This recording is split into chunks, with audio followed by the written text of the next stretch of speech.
Diamond হারবারে আক্রান্ত BJP কর্মীদের দেখতে যাওয়ার পথে বিজেপি কর্মীদেরই বিক্ষোভের মুখে পড়লেন সুকান্ত মজুমদার। দক্ষিণ চব্বিশ পরগনার ডায়মন্ড হারবার বিধানসভার সরিষাতে আক্রান্ত বিজেপি কর্মীদের খোঁজ নিতে যাওয়ার পথে বিক্ষোভের মুখে পড়লেন কেন্দ্রীয় প্রতিমন্ত্রী সুকান্ত মজুমদার।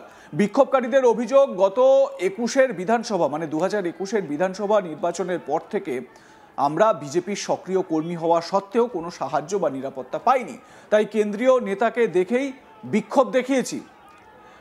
বিজেপি বিক্ষোভকারী রাজু দাস তিনি কি বলছেন একবার শোনাবো তার বক্তব্যটাও। কি কারণে আজকের এই বিক্ষোভ?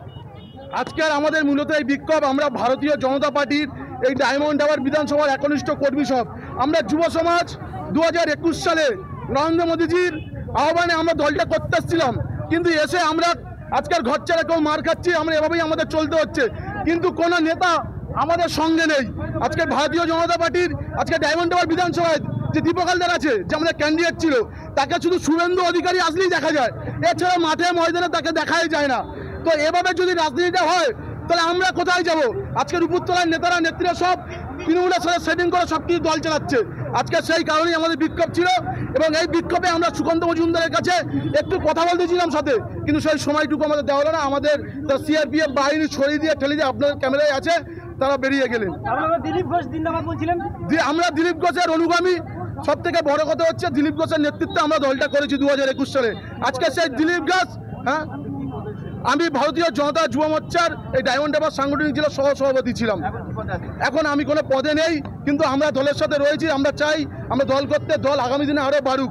আমরা মার খাই, যা খাই, জেল খাটি, আমরা দলের সাথে থাকতে চাই, কিন্তু নেতারা তৃণমূলের নেতাদের সাথে সেটিং করে এভাবে দল চালালে দলটা চলবে না। আপনাদের দলের লোক তো? হ্যাঁ, অবশ্যই আমাদের দলের লোক, আমাদের নেতা আমরা মানছি, কিন্তু সেই জায়গা থেকে তাকেও ভাবা দরকার যে দিলীপ ঘোষ হারিয়ে যায়নি। দিলীপ ঘোষ ছিল আমাদের নেতা। দিলীপ ঘোষ আজকে 3 থেকে 77 দিলীপ ঘোষ করেছে, আজকে 2 থেকে 18 দিলীপ ঘোষ করেছিল, সেই জায়গায় দিলীপ ঘোষকে আজকে এরা সরিয়ে দিয়েছে। অন্যদিকে এই বিক্ষোভকারীদের নকল হিন্দু বলে কটাক্ষ করেন কেন্দ্রীয় প্রতিমন্ত্রী সুকান্ত মজুমদার। আক্রান্ত কর্মীদের সঙ্গে দেখা করে সুকান্ত মজুমদার বলেন, আগামী দিনে ফলতায় বাইক মিছিল করব। জাহাঙ্গীর খানের ক্ষমতা থাকলে আটকে দেখাক, আগামী বিধানসভা নির্বাচনে কলকাতা সহ রাজ্যের বিভিন্ন জায়গায় বিজেপি ভালো ফল করবে। যারা বিক্ষোভ দেখিয়েছে তারা নকল হিন্দু। কি বলেছেন সুকান্ত বাবু, আসুন শুনে নেওয়া যাক। আমার জেলা প্রেসিডেন্টকে এবং অন্যান্য নেতৃত্বকে যে আমি ফলতাতে যাব এবং বাইক র্যালি করব। আমি দেখতে চাই জাহাঙ্গীরের কত দম আছে আমার গায়ে আঘাত করার, ক্ষমতা থাকলে আঘাত করে দেখাক। জাহাঙ্গীরকে একদম হুমায়ুনের কাছে পাঠিয়ে দেবো।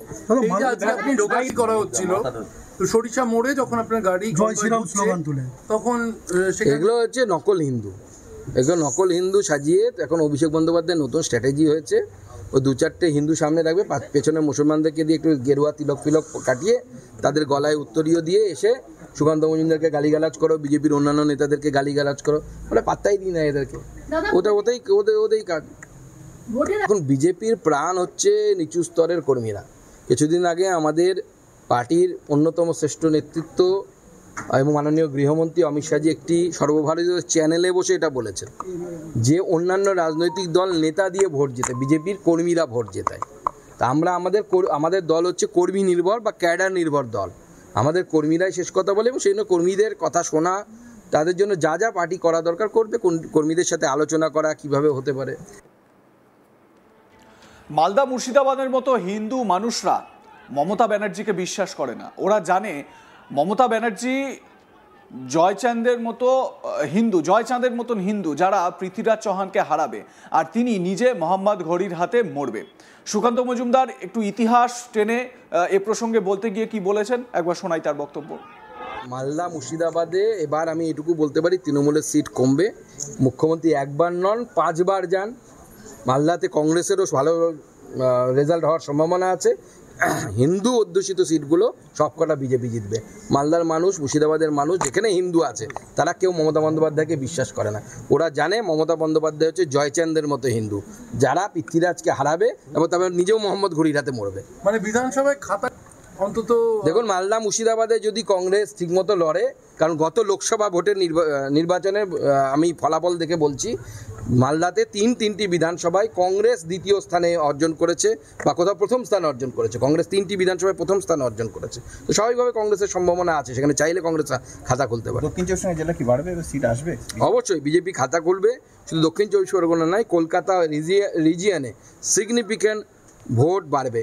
এবার এসআইআরে দেখছেন সব থেকে বেশি নাম কাটা গেছে হচ্ছে কলকাতা এলাকায়। এগুলোই তো ছাপ্পা মারতেন দিদির লোকেরা, ফিরাদ সাহেবরা ছাপ্পা মারতেন, সেই ছাপ্পা বন্ধ, ছাপ্পা এবার দিয়ে এবার ধাপ্পা দেওয়া যাবে না।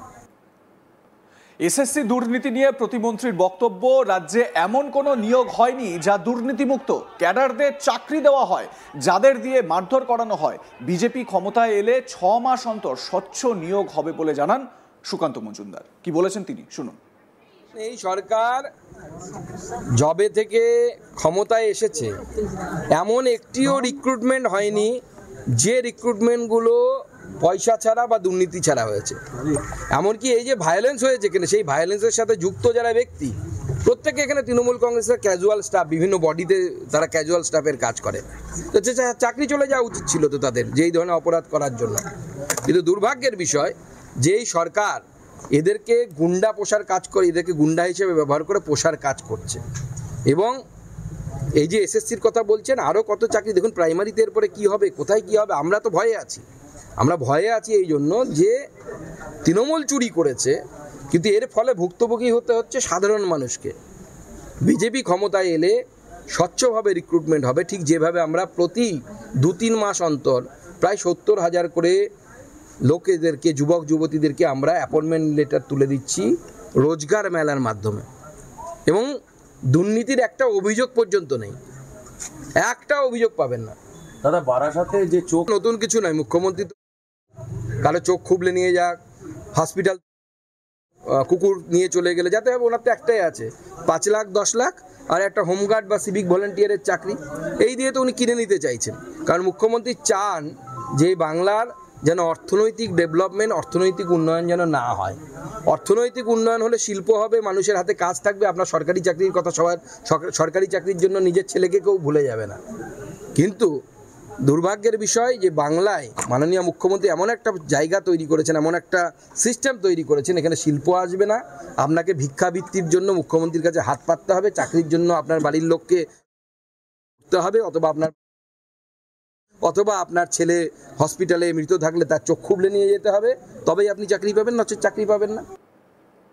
সুকান্ত মজুমদার নিজের সোশ্যাল মিডিয়া হ্যান্ডেলে এই রাজু দাস, যিনি বিক্ষোভ দেখাচ্ছিলেন, গলায় গেরুয়া উত্তরীয় পরে, মাথায় টিকা লাগিয়ে নিজেকে বিজেপি কর্মী বা বিজেপি প্রাক্তন নেতা হিসেবে দেখাচ্ছিলেন স্থানীয়, তার একটা ভিডিও পোস্ট করেছেন। সেই ভিডিও পোস্টে তিনি বলছেন যে আসলে এ তৃণমূল কংগ্রেসের লোক, ডায়মন্ড হারবারে শামীম বলে তৃণমূলের এক নেতা রয়েছে, তার খাস লোক এই রাজু দাস।